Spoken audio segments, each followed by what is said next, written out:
Iglesia, Alianza Cristiana y Misionera, Providencia.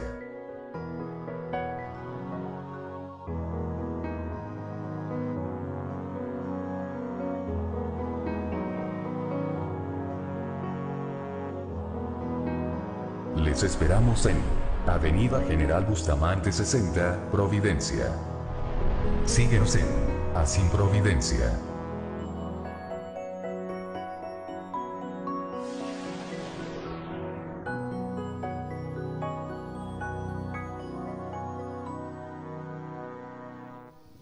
Buenas noches, ¿cómo están? Bien, qué bueno. Vamos a continuar con lo que ayer estábamos presentando y voy a dar un pequeño resumen también para no sé cuántos llegaron por primera vez esta noche, para más o menos ponerlos en el cauce o curso que iniciamos ayer y continuar con la charla basada en el libro de Deuteronomio. Ayer señalaba que para entender el mensaje de este importante libro necesitamos también verlo a través de los nombres diferentes que se le han dado. De hecho, quiero decirles que ayer les di los más importantes. Hay otros que a través de la historia se le ha dado, pero eso es lo que más han imperado. El título que le dio la traducción griega, la Septuaginta, Deuteronomio.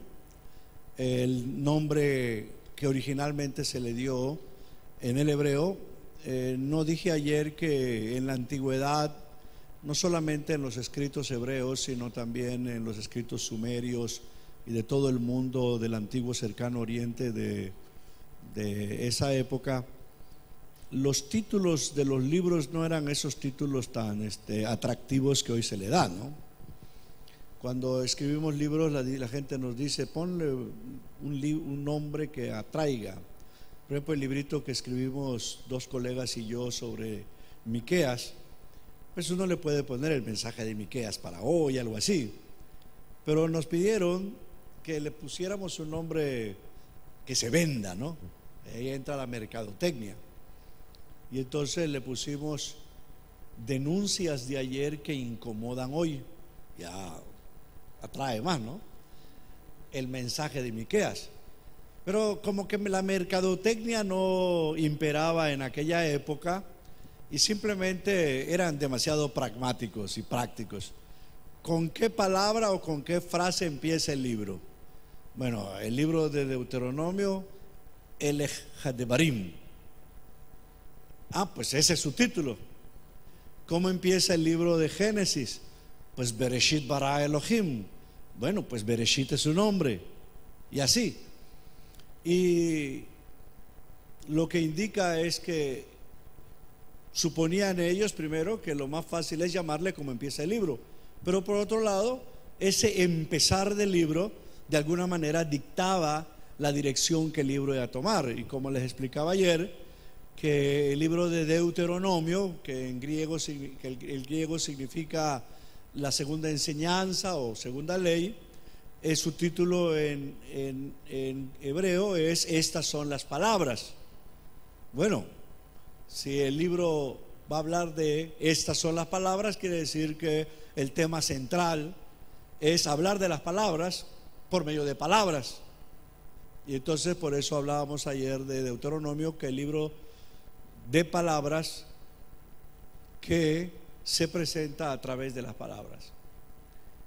Y durante finales del exilio y posexilio, hasta llegada la época del Nuevo Testamento, que se desarrolla lo que se llama el periodo rabínico, los rabinos le pusieron un nombre que calza muy bien y que seguro se lo pusieron después de tantos años de enseñarlo y repetirlo y memorizarlo. Dijeron, en realidad, sí, es un libro que expone palabras, pero vamos a calificar o cualificar qué tipo de palabras son. Y entonces le pusieron un título que se llama Sefer. La palabra Sefer en hebreo, en español significa libro o rollo, porque en esa época no existían los libros como hoy. Libro Sefer Tokahot, libro de las exhortaciones o consejos. Y eso también es importante porque, como les decía ayer, aunque se habla de la ley de Moisés, de los libros de la ley, no entendamos ley en el sentido moderno de la palabra, sino más bien principios, directrices, ayuda más. Yo siempre digo que el hecho de que en el mismo libro de Deuteronomio haya tantos sinónimos para hablar de la ley, que las traducciones literales lo dicen, ¿verdad? Estatutos, leyes, mandamientos,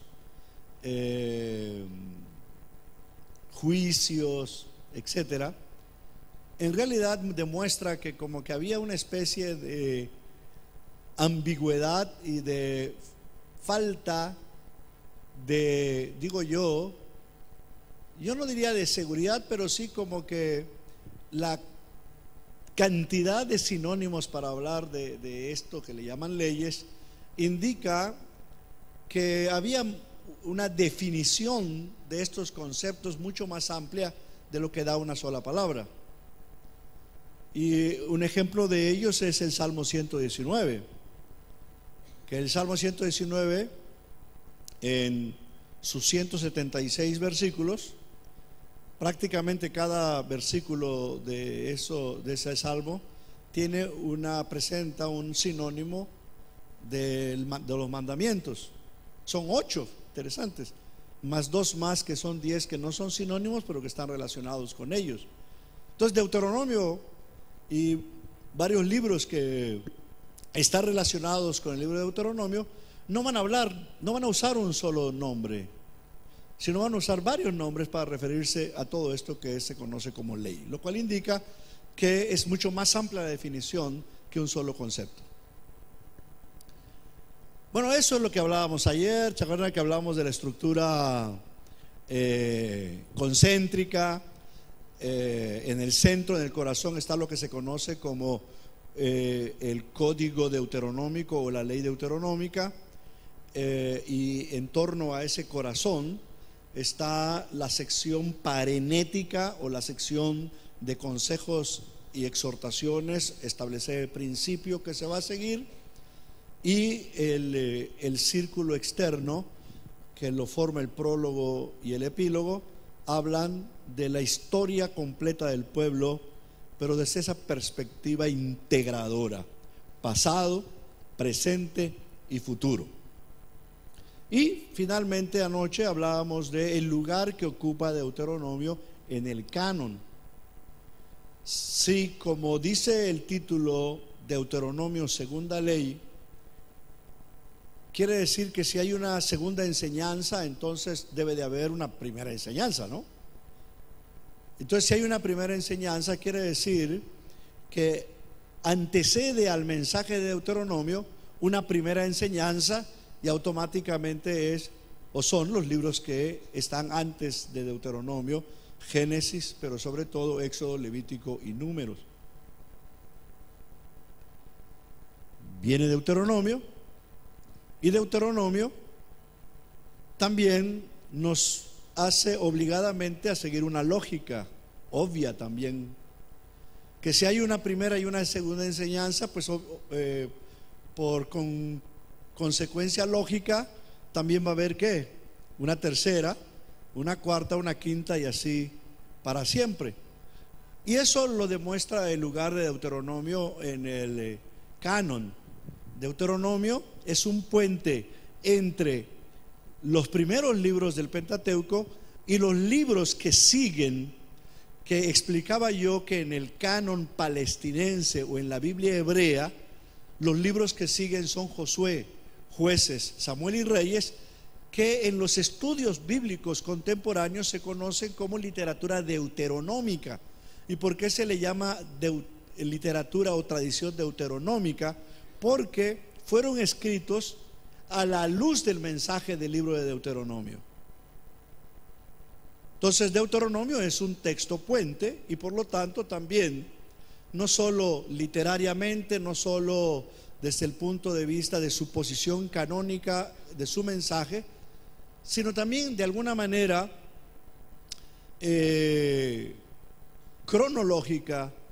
Deuteronomio establece un momento en el que, temporariamente hablando, desde el punto de vista temporal, Deuteronomio es libro parentético y es libro de encrucijada.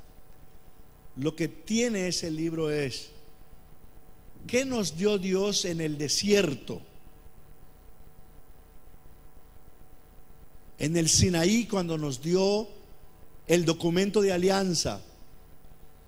Y durante todo el trayecto, ¿cuántos años duró el pueblo de Dios en el desierto? ¿Se acuerdan? 40 años. ¿Cuántos años pasaron desde que salieron de Egipto hasta que se movieron de Sinaí para seguir la peregrinación por el desierto? ¿Alguien sabe o se acuerda? Porque lo dice Levítico. 2 años. O sea, la mayor parte del tiempo la pasaron del Sinaí hasta la llegada a la tierra prometida, 38 años deambulando por el desierto y tratando de rumiar esos principios que se les estaba dando en el monte Sinaí. Es como que agarraran a los miembros de esta iglesia el Moisésito de ahora. Digo Moisésito por lo joven que es, no por otra cosa. Y entonces les diga a Dios: ya es suficiente que estén calentando bancas acá en el templo, muévanse, los voy a llevar por el desierto para prepararlos para que entren a la nueva tierra prometida. Y un viaje que pudo haber durado apenas unos meses se convierte en 38 años. ¿Por qué hace Dios eso? Bueno, eso es lo que dice Deuteronomio.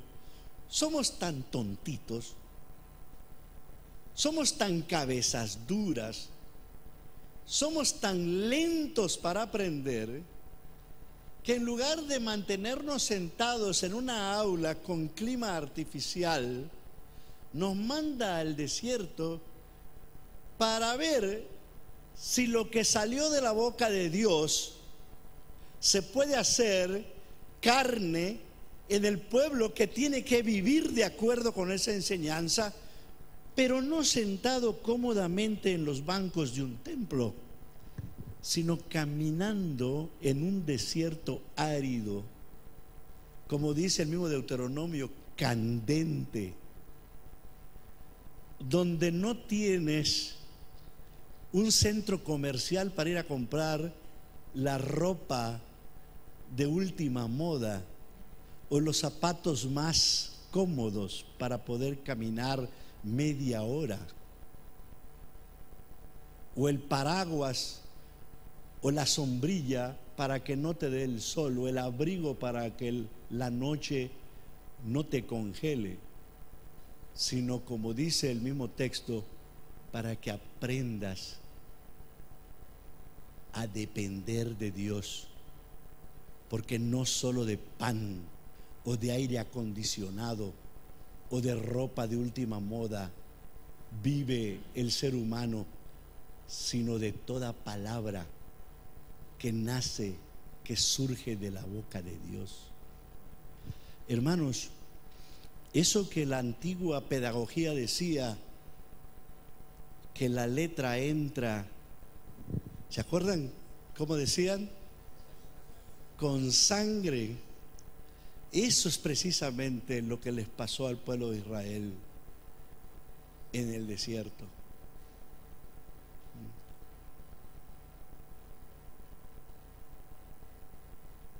Moisés, el pueblo, Josué, Jeremías, Jesús, Pablo, tuvieron sus desiertos. Y nosotros quisiéramos llegar directamente a la gloria sin desiertos, sin cruces, sin nada qué sufrir? Porque quisiéramos que la salvación y el reino nos lo sirvan en bandeja. Y dice Deuteronomio y dice la Biblia, nel pastel, no, eso no se puede, porque el reino de los cielos se hace fuerte y solo quienes, los valientes lo arrebatan. ¿Se acuerdan lo que le dijo Dios a Josué? Mira que te mando que te esfuerces y seas muy valiente. ¿Para qué? Para acabar con más de medio enemigo, no, sino para que puedas guardar la ley que mi siervo Moisés te mandó. Hermanos, en el siglo XXI hoy se necesitan gente valiente y esforzada para demostrarle al mundo que la palabra de Dios sigue vigente hoy más que nunca. Y eso es lo que nos enseña ese libro. No nos hace fácil la vida, nos las pone difícil. Interesante lo que dice el texto en Juan en palabras de Jesús. En el mundo tendréis aflicción. ¿Qué está diciendo Dios? ¿La van a pasar bonito? No. Pero después dice un oxímoron. ¿Saben cómo se come esa palabra? Dice una contradicción, una especie de paradoja. Eso es lo que quiere decir la palabra oxímoron. Apréndansela para que estudien Biblia y entiendan en lo que se llaman las figuras retóricas o de dicción en literatura. Es una de ellas, porque dice: en el mundo tendréis aflicción. ¿Pero qué dice? Pero estén tranquilos. ¿Por qué? Porque yo he vencido al mundo. Y cualquiera dice: si venciste al mundo, ¿por qué vamos a tener aflicción? Y muchos dicen: bueno, Jesús ya venció al diablo, ¿por qué diantres el diablo sigue dándole dolor a nuestra vida si Jesús ha vencido al mundo? Y Dios le dice: no, es que mi triunfo sobre el mal no es el triunfo sobre las aflicciones, que las necesitas para ser una persona más fuerte. Y cómo estamos creando una generación, la generación sin el dolor y sin los problemas. Ay, pobrecito mi chiquito, no lo podemos dejar que llore. Y ahí están esas mamás, sobre todo las primerizas, ¿verdad? Tan pronto pega el grito el niño, ya está, ya pobrecito, pobrecito. Y la abuela dice: no, déjalo llorar. Ay, mamá, tú siempre fuiste mala y dura. Y la vieja sabe por qué. El facilismo daña la vida. Las aflicciones nos hacen duros para enfrentar esta vida. Y el triunfo con el mal, frente al mal, no es el facilismo, ni una vida en un colchón de rosas. Eso es lo que enseña Deuteronomio. Y por eso, hablando de los temas de Deuteronomio y por qué Deuteronomio es importante en el canon, como le digo, Deuteronomio influye en los demás libros. Vamos a ver ahora este tema de elementos que nos ayudan a entender el libro. Yo creo que lo que ya les dije les ayuda un poco, ¿no? Bueno, vamos a insistir un poco más en los elementos que nos ayudan a entender el libro. Y lo primero, porque se pasó todo demasiado rápido, ahí está. Lo primero es el asunto generacional. ¿Qué es lo que necesitamos ver del asunto generacional? Bueno, ahí está lo primero. ¿Lo pueden leer o está demasiado lejos? Está bien. En cuanto al asunto generacional, el libro, si empezamos a leer Deuteronomio de pe a pa, de principio a fin, Deuteronomio poco a poco nos va llevando como lectores de este texto de la mano, moviéndonos de generación tras generación. Y lo más notable en este asunto del tema generacional es la constante referencia que hace Deuteronomio a la generación de ayer, a la generación de hoy y a la generación de mañana. Y es interesante quiénes componen la generación de ayer, quiénes componen la generación de hoy y quiénes componen la generación de mañana. La generación de ayer es la de los abuelos, la generación de hoy es la de los padres y la generación de mañana es la de los hijos. Hasta ahí estamos bien, ¿no? O sea, ¿se acuerdan que en la estructura Deuteronomio habla de ayer, de hoy y de mañana? Porque habla de los abuelos, de los papás y de los hijos. Y en la conclusión a la que llega Deuteronomio es que tratar de que la generación de mañana tenga todos los elementos para vivir bien y que le vaya bien. Entonces, la enseñanza considerada, y ahí están los textos que después pueden buscar ustedes, es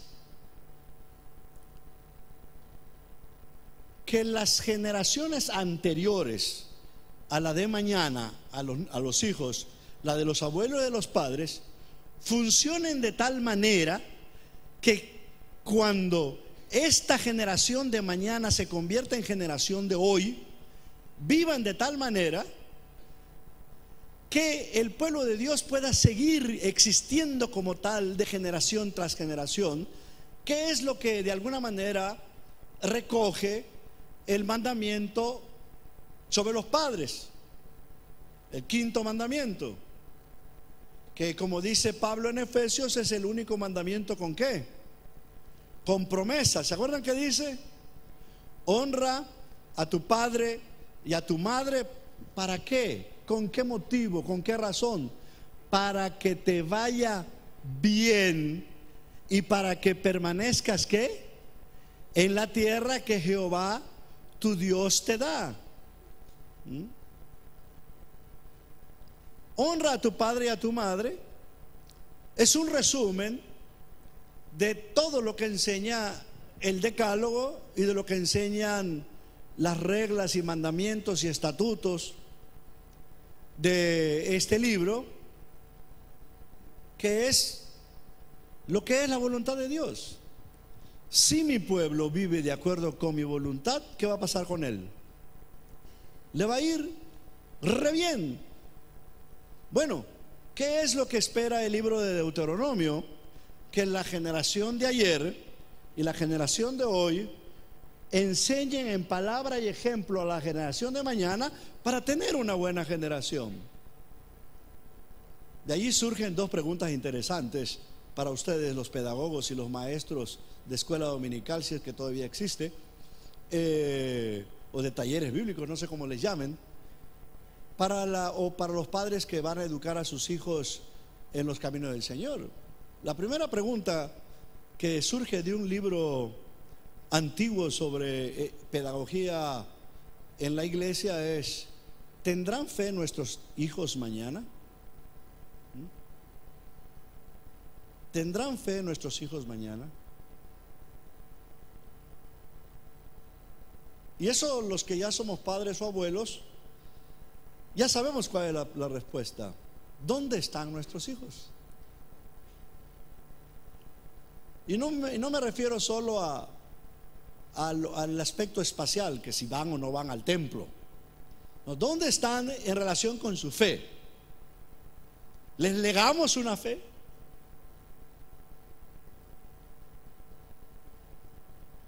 Y hermanos, esta pregunta y su respuesta es demasiado seria para la iglesia de hoy. Y la otra pregunta es tan importante como esa. No solamente nos debemos de preocupar por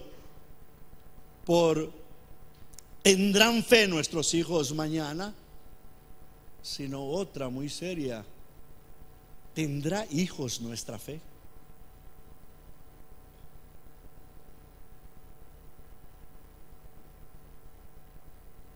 Y en el mundo posmoderno de hoy, la cosa se pone fea, ¿no? Y las iglesias y los seminarios y los ministros están hoy tan preocupados por los cambios tan acelerados en el que vive este mundo.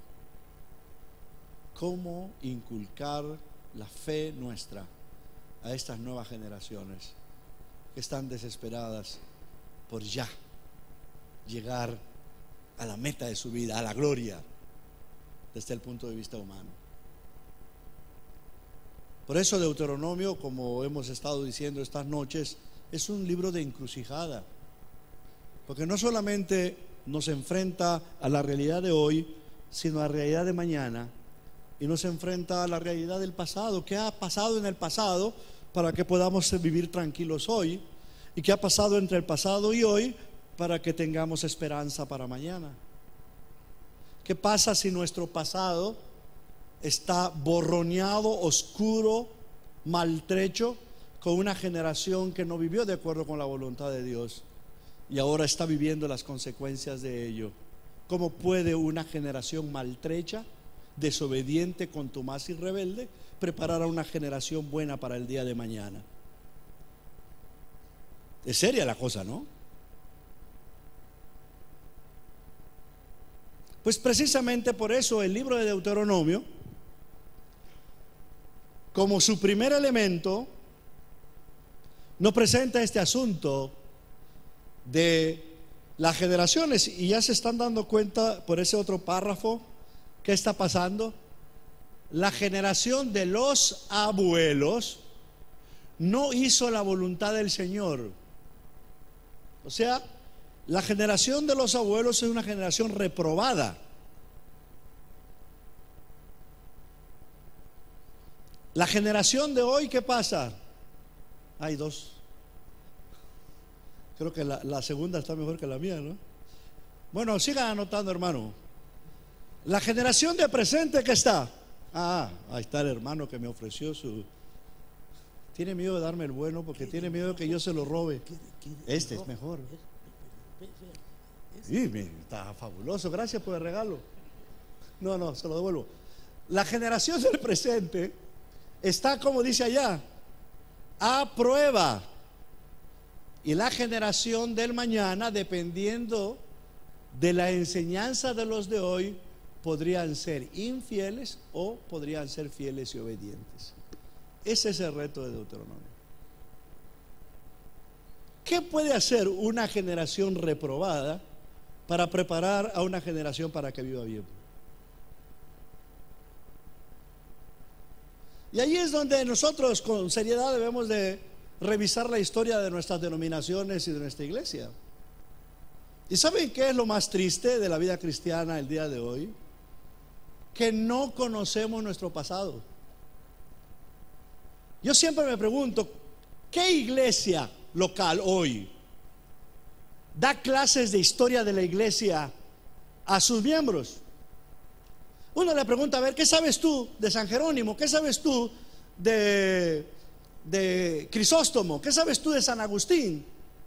¿Y con qué se come esa cosa?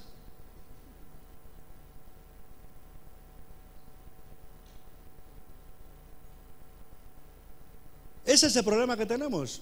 Y las iglesias que están surgiendo como hongos el día de hoy, tantito peor, decimos en México. ¿Por qué? Porque creen que no hay historia. Aparecen, ¡pum!, generación espontánea. Y ellos solamente quieren brincar de su presente a la cruz de Cristo o a Cristo. No, ni siquiera muchos quieren la cruz. Ya quieren estar en la gloria de una vez. Y se brincan la historia de los 2000 años de iglesia y se brincan los miles de años de historia de la que nos habla el Antiguo Testamento. Y cuando les preguntan, ¿puedes dar testimonio de tu fe? ¿Y con qué se come eso? Y empiezan a hablar sueños que Dios les dio, visiones que Dios les dio. Visiones y sueños sin historia, hermanos, no sirve para nada. Créanme, lo que nos da es un triunfalismo desesperanzador, que solo por lo general sirve para acallar nuestras conciencias desesperadas por el fracaso de una fe que no ha demostrado rendir frutos.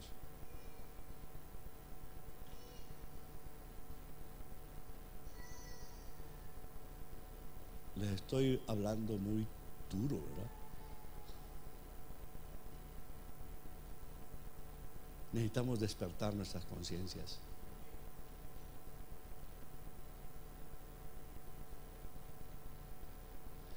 Si leyéramos, por ejemplo, el libro de Números, esos capítulos 13, 14 y 15 son terriblemente duros. Esta generación que me tentó, ¿en dónde? En el desierto, ¿se acuerdan?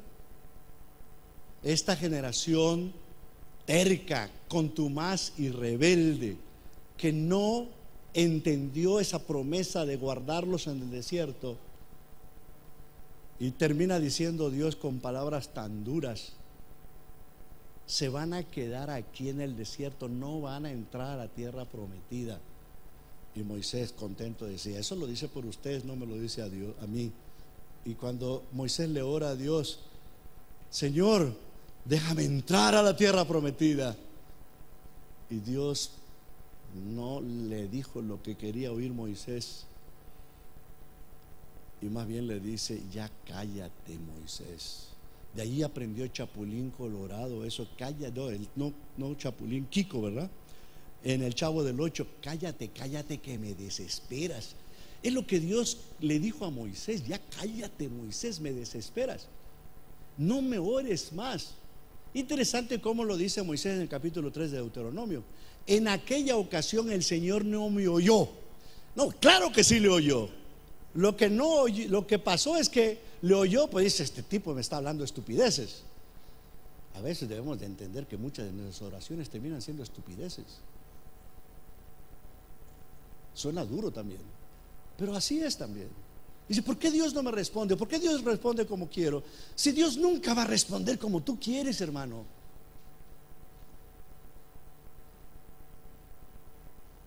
Y hasta a los líderes se les escapa, porque Moisés era un líder que supuestamente había aprendido la lección, y le dijo Dios a Moisés: si tu pueblo no va a entrar, si los de tu generación no van a entrar, tampoco tú vas a entrar, Moisés. Ay, pastorcitos, si pudiéramos entender eso también, ¿verdad? Ese es el grave problema al que Deuteronomio nos confronta. ¿Cómo preparar a la generación de mañana si ya empezamos fracasados?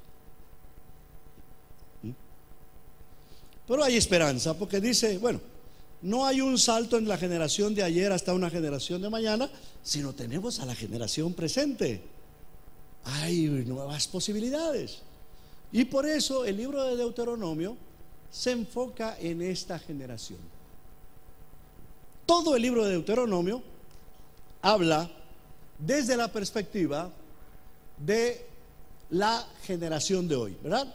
La relación de Dios con su pueblo dependerá de la calidad de vida de este. Lo que el Señor espera es obediencia y fidelidad. La calidad de vida de la generación futura, según el Deuteronomio, dependerá de la calidad de vida de la generación del presente. Y ahí lo dicen esos primeros 3 versículos del capítulo 6.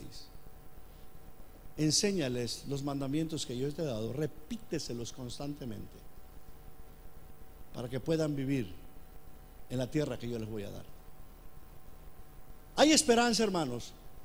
Si en el pasado no podemos cantar glorias, arrodillémonos y pidamos perdón al Señor, porque todavía hay posibilidades. Y la generación sentada hoy aquí, o la generación parada frente o alrededor del Sinaí, estaba escuchando de Dios: fracasaron tus padres, los abuelos de tus hijos, pero hay esperanza contigo. Y eso es lo que enseña Deuteronomio. Por eso el siguiente tema importante es el asunto, el concepto temporal hoy. Ahí está. El concepto temporal hoy. Ahí no se movió. Ahorita se tranquiliza. Si lo más importante, si la clave del futuro de Israel es la generación de hoy, la generación de los padres, pues de los conceptos temporales, pasado, presente y futuro, ¿cuál es el más importante? Pues hoy. El libro de Deuteronomio aparece en el texto hebreo la palabra hayom o yom 70 veces, la palabra hoy. Y 70 veces no solamente son 70 veces matemáticamente hablando, sino son 70 veces porque el número 7, ¿qué es? El número de lo completo. Es decir, si los padres, los de hoy, son los responsables, es importante lo que pase en el hoy del pueblo. Es importante lo que pase el hoy del pueblo. Y si tienen su texto, hermanos, fíjense lo que dice los primeros versículos del capítulo 5. El capítulo 5 es muy importante porque del versículo 6 en adelante está el decálogo, los 10 mandamientos. Pero es interesante ver lo que pasa antes. Y fíjense lo que dice. Llamó Moisés a todo Israel y les dijo: oye Israel, los estatutos y decretos que yo pronuncio hoy en vuestros oídos, aprendedlos y guardadlos para ponerlos de obra, dice la Reina Valera 60. Jehová nuestro Dios hizo pacto con nosotros en Horeb. Y aquí está subrayado lo que sigue. ¿Qué es lo que sigue? No sé si lo tengo allá copiado en el texto. Parece que no, pero se lo estoy leyendo. Dice: Jehová nuestro Dios hizo un pacto con nosotros en Horeb. No con nuestros padres hizo Jehová este pacto, sino con nosotros, todos los que estamos hoy aquí vivos. Cara a cara habló Jehová con vosotros en el monte de medio del fuego. Yo estaba entonces entre Jehová y vosotros para declararos la palabra de Jehová, porque vosotros tuvisteis temor del fuego y no subisteis al monte. Estos versículos, especialmente el 2 y el 3, son claves. Históricamente hablando, los que tuvieron frente a Dios al pie del monte Sinaí eran los abuelos. Pero como ellos ya fracasaron, caput, ¿verdad? Listo, perdieron, ya no cuentan. Y Dios, a través de su vocero Moisés, coloca estas palabras aquí en el Deuteronomio diciendo que no hizo Dios el pacto con los de esa generación que estuvo literalmente frente al Sinaí, sino con nosotros los que ahora estamos aquí presentes, ya no en el Sinaí, sino en el monte Pisgah. Dios está haciendo hoy un pacto contigo, con ustedes, los que están aquí presentes, no con sus padres. Ellos ya tuvieron su oportunidad, sino con los que están hoy aquí, dice Moisés en su discurso. Esa palabra hoy resuena profundamente. En el capítulo 8, versículo 1, aparece este versículo: pongan ustedes en práctica los mandamientos que yo les ordeno hoy, para que así puedan vivir y llegar a ser un pueblo numeroso y conquisten este país que el Señor prometió a sus antepasados. De acuerdo con estos versículos que leímos, las promesas están en el pasado. Dios se lo prometió a vuestros padres. Y ahí nos toca Génesis, ¿se acuerdan? Que fue la alianza o pacto que hizo Dios con Abraham. Ese viejito de más de 80 años, casado con una señora de prácticamente también la misma edad, o quizá un poquito antes, 70 años, pero ya, ¿a qué edad deja de arreglar una mujer, hermanos? Y Dios, dando esas promesas tan imposibilizotas, tan imposibles para el ser humano, le dice: de ti y de Sara va a nacer la generación de la promesa, y ustedes van a ser padres de multitudes. Por eso Pablo en Romanos dice que Abraham creyó en esperanza contra toda, ¿qué? Esperanza. Más bien debería decir la palabra: Abraham tuvo esperanza contra toda desesperanza. Si en esa época no había Viagra,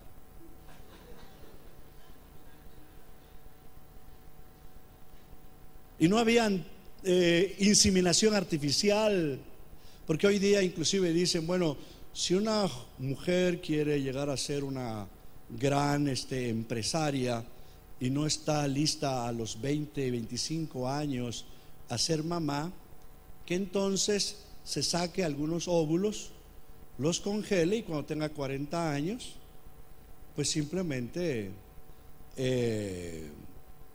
fertilizan el huevo, es huevo tuyo de cuando tenías 20 años, y entonces eres mamá a los 40 y 45 años. ¿No suena bonito? Y Dios le dice a Abraham y a Sara: olvídense de eso, creen en mí, crean en lo imposible. ¿Saben qué, hermanos? Los avances tecnológicos y científicos, en lugar de poner a prueba nuestra fe, nos la han abaratado.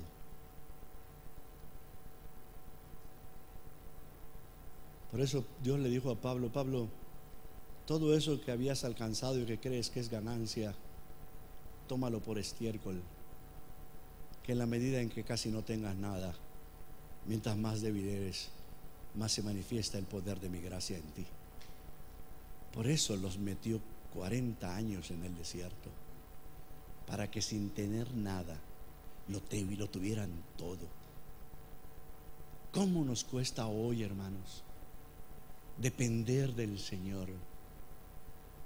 Y más bien sería una bendición para los que estamos aquí, que el Señor nos meta en esos desiertos, donde no teniendo nada, lo tenemos todo, porque tenemos al Señor. Más bien hoy las iglesias más exitosas son las más ricachonas y las que más enriquecen a sus líderes, las que venden la fe como mercancía, las que abaratan la fe porque lo venden con cómodas facilidades de pago. Y la Biblia sigue diciendo: estamos siguiendo el camino equivocado.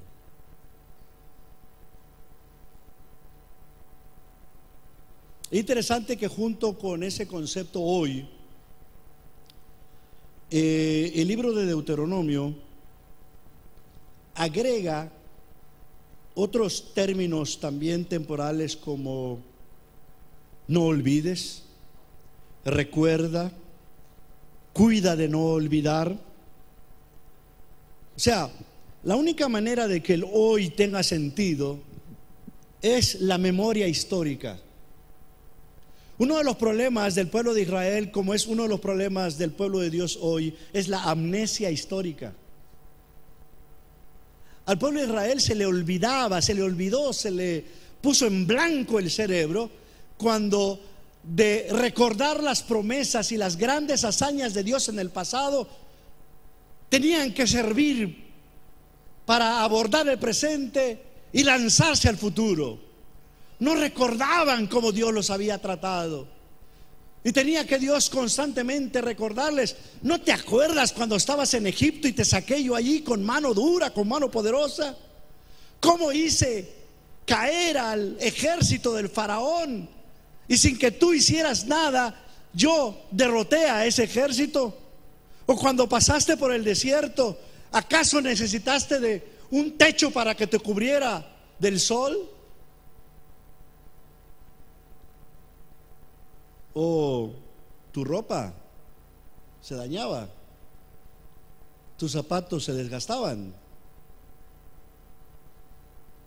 ¿Tu comida la comprabas dónde? Es realmente duro hasta para mí entender esto.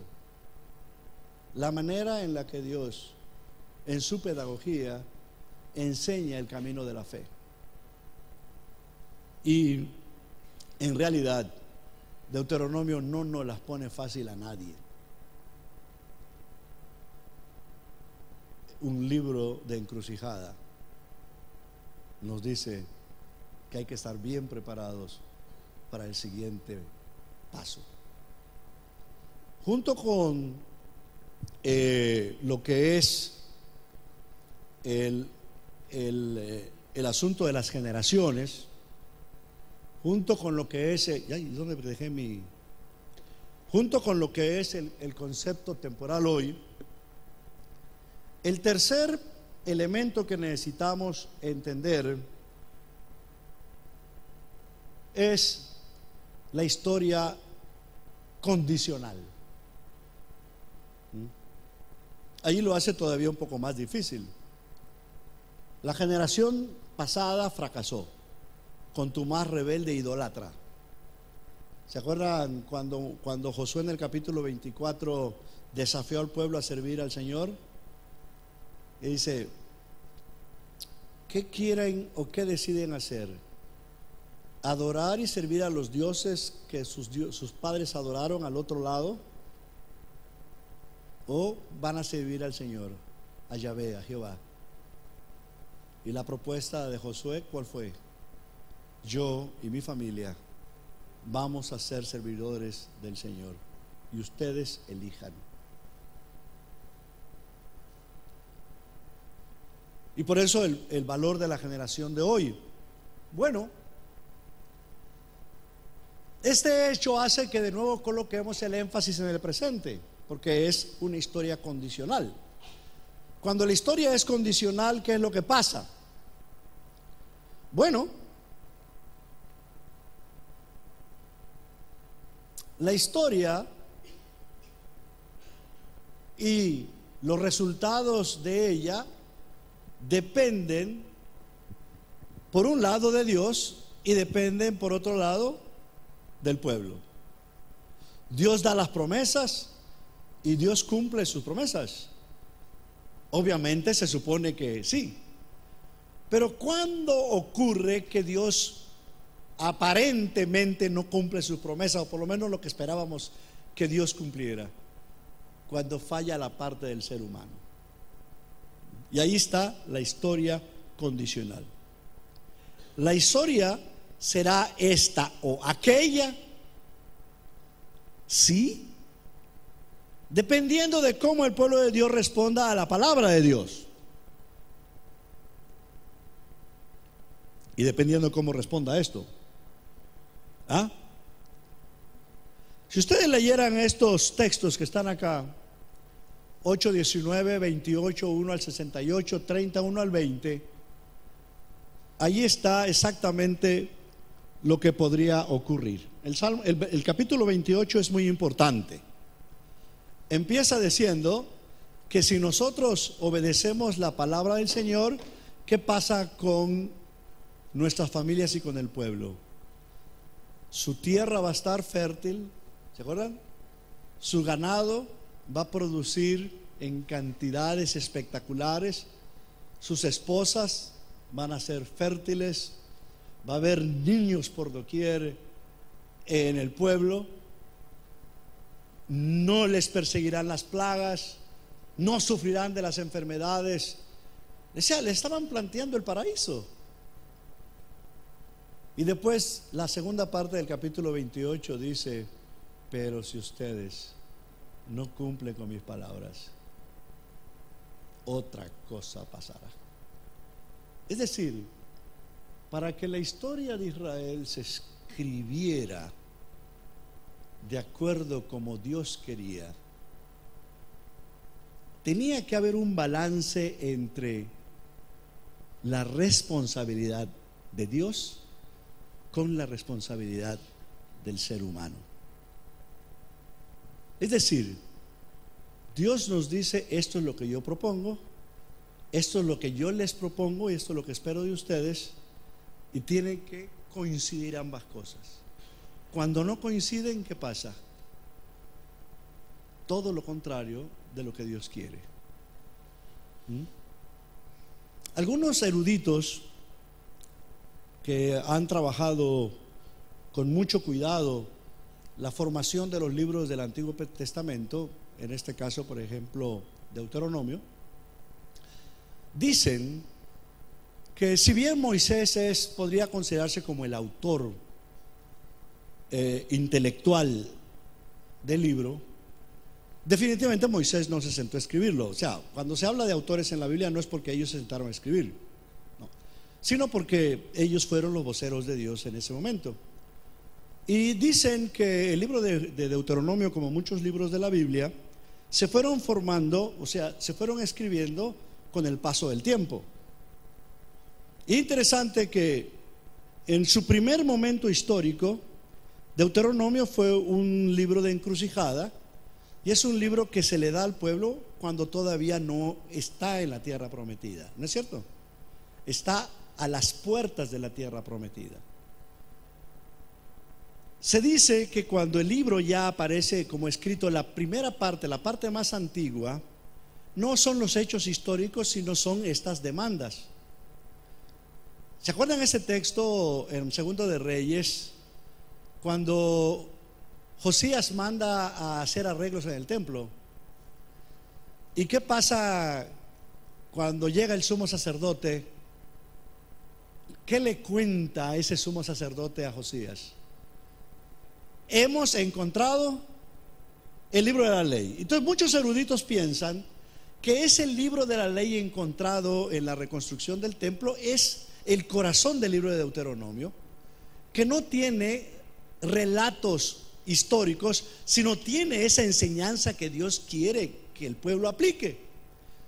Y eso hace que cuando se lo leen a Josías, Josías, en lugar de brincar de alegría y festejar, ¿qué hace?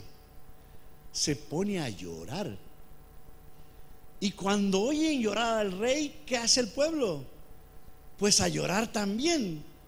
Yo no conozco iglesia que cuando descubre la Biblia se ponga a llorar, porque no la descubre.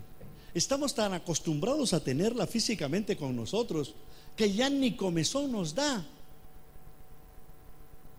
Cuando yo fui las primeras veces a Cuba, hermanos, cuando todavía no llegaban las Biblias como llegan ahora a Cuba, la gente leía la Biblia en pedacitos. Una hoja te llevas tú a tu casa, con una hoja me quedo. Y la lectura pública era simplemente recitar y seguir lo que el lector hacía. Se leía versículo por versículo lentamente, porque después de decir un versículo la congregación repetía. Y estaban deseosos. Nosotros cuando llegábamos teníamos que llegar con 2 o 3 Biblias, porque no queríamos dar nuestra Biblia subrayada, porque te pedían la Biblia: hermano, déjame tu Biblia. Y los templos, como se los devolvió la Revolución Cubana, eran templos sin techo, y allí se reunían. Si van ahora a Cuba, la cosa ha cambiado, pero en aquellas décadas de fines de los 80 la cosa era diferente. Pues así estaba Josías con este recién descubierto pedazo de Deuteronomio. Y Josías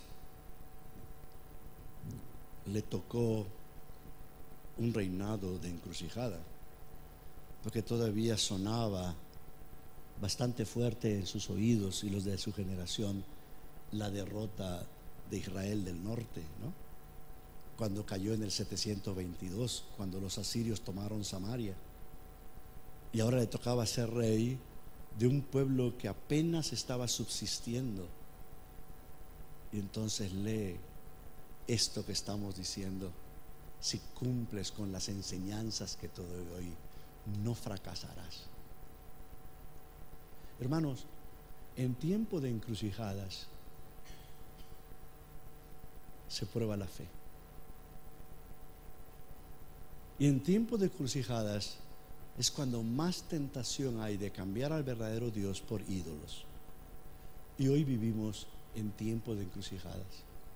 Yo me temo, espero estar equivocado, que muchas de las iglesias que hoy se llenan y se rellenan, en lugar de estar siguiendo al verdadero Dios, están haciendo del verdadero Dios un ídolo.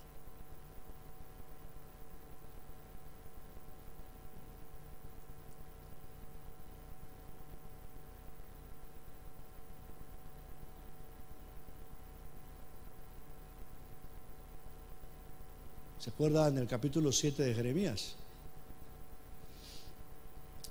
El pueblo de Judá decía, no nos va a pasar nada. Y decía Jeremías y decían los profetas, pero si se han desviado de la palabra de Dios, los primeros capítulos de Jeremías, ¿verdad? Ustedes han cambiado al Dios fuente de agua viva. ¿Por qué?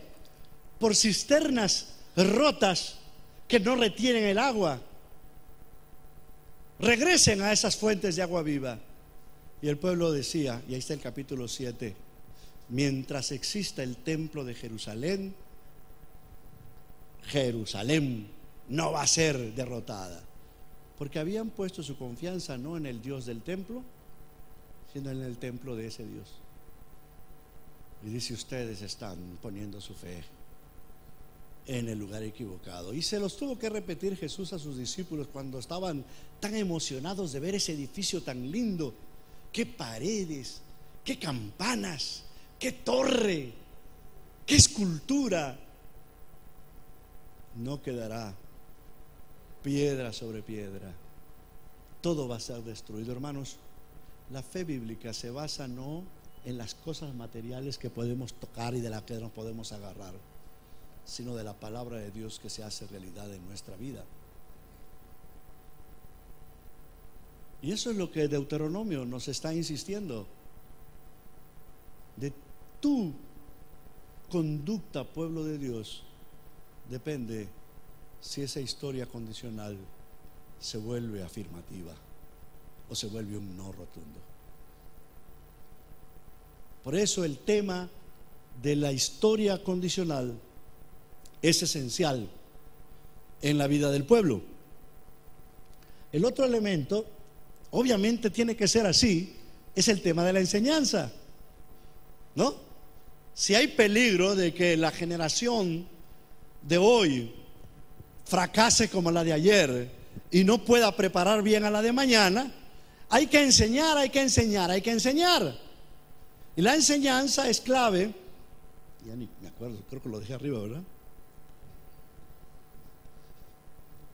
Y hay que insistir en que para que la generación de hoy pueda educar bien a la de mañana, necesita enseñar.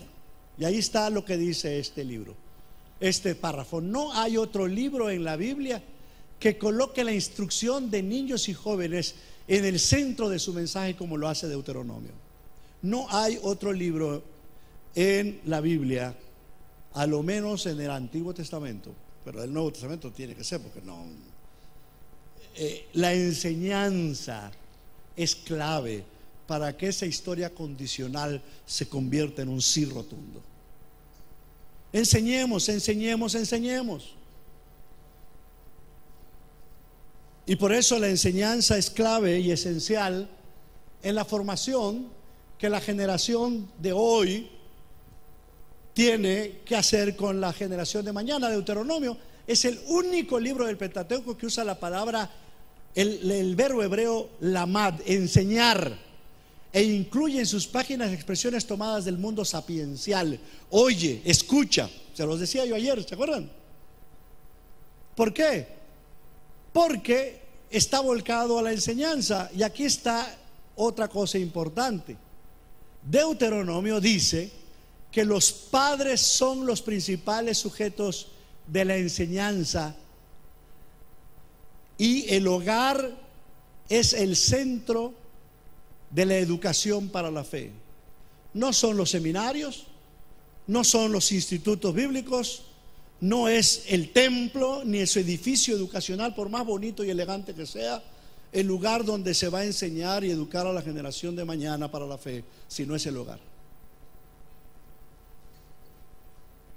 Bien harían las iglesias en transformar su programa pedagógico, en dejar de estar gastando dinero para las escuelas dominicales de los domingos, valga la redundancia, y que mejor gasten tiempo y energías en preparar a los padres para que sean buenos padres, para que los hijos digan, como decimos los mexicanos, qué padre que es mi padre. Y creo que ahí es donde también estamos fallando el día de hoy, porque hemos cambiado el centro de la educación del hogar y se lo hemos regalado a los templos y a otros lugares a los que no les corresponde. Por eso digo y repito lo que he estado diciendo: lo que en Deuteronomio aparece no es ley, no son leyes, hermanos, son exhortaciones, como hacemos con nuestros hijos. Yo me acuerdo cuando nuestro hijo iba a ir a su primer campamento, chiquitillo todavía. No te vayas a orinar los calzones, le decíamos, ¿verdad? Si tienes ganas de hacer pipí, dile a tu maestra que te lleve al baño para que no te orines tus pantalones. Haz tu oración antes de acostarte. Come todo lo que sirvan, aunque no sea la comidita rica que te hacen tu mamá. Es lo que es Deuteronomio, para que te vaya bien. El hogar es el mejor lugar para educar, porque normalmente la educación en las iglesias es una educación bancaria, como la que criticaba este gran pedagogo brasileño, ¿cómo se llama? Freire, Paulo Freire. En cambio, en el hogar no se sermonea, aunque algunos padres lo hacen, se enseña con el ejemplo. Yo me puedo desgañitar diciéndole a mi hijo, a mi hija, que no vea tanta televisión y que no esté dependiendo de estar mensajeándose mañana, tarde y noche, y yo lo hago. Pero sí que tengo autoridad cuando les digo: ¿me ves todo el día mensajeando? ¿Me ves todo el día pegado a la televisión?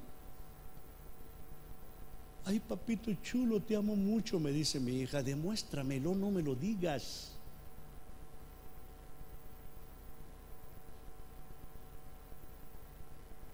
Y muchos papás y muchas mamás no enseñan como deben enseñar y se pasan demasiado tarde gritoneando y sermoneando a sus hijos cuando ya es demasiado tarde.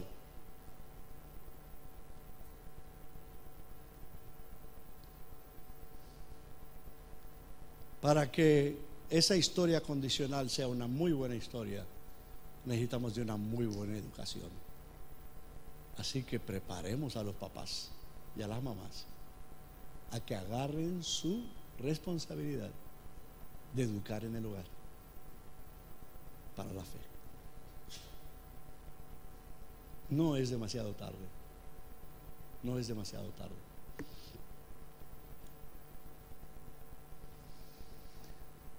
De allí lo que les he estado diciendo a cada rato. Yo no creo, ¿verdad?, que las leyes, mandamientos y preceptos sean como lo entendemos hoy, ¿verdad?, de estar imponiendo cosas para ver si se viven, sino más bien de sugerir, de mostrar con el ejemplo. Ninguno de mis dos hijos puede decir que no pueden o quieren ir a la iglesia el domingo porque les dejaron mucha tarea en la universidad del colegio. Porque yo, a los papás que me dicen: ay, hermano, oren por mi hijo que tiene tanto examen, como ve no pudo venir a la iglesia porque tiene mucho examen. Yo no voy a orar por ese vagabundo. Y en serio se los digo, porque tienen 6 días de la semana para estudiar, pero hacen otras cosas, seamos honestos. Y entonces aquí viene mi autoridad. Yo hasta hice mi doctorado y no tuve que trasnochar, porque lo hacía en el momento que necesitaba hacer, y nunca dejé de ir al templo, a la iglesia, porque tenía demasiado que estudiar. Y tengo un doctorado académico detrás de mí. Entonces les tapo la boca a mis hijos.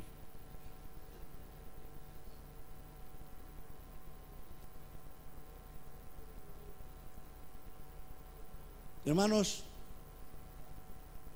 el ejemplo grita más que las palabras.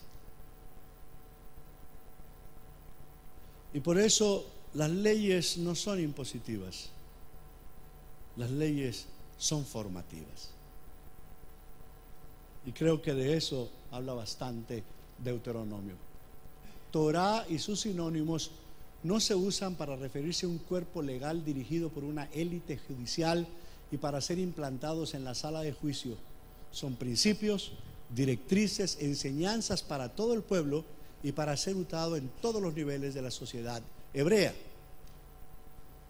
De hecho, Deuteronomio busca de manera insistente partir del núcleo básico de la sociedad del lugar. Desde ese núcleo, cada miembro de la nación deberá ser instruido e invitado a someterse en el principio. Los papás no son abogados, ni jueces, ni legisladores. Son gente que quiere ser usada por el Señor para formar una generación para el día de mañana. ¿Les parece que terminemos aquí? Pero hay que cumplir con el horario, me dice el pastor. Bueno, mañana seguimos entonces. Que el Señor nos bendiga.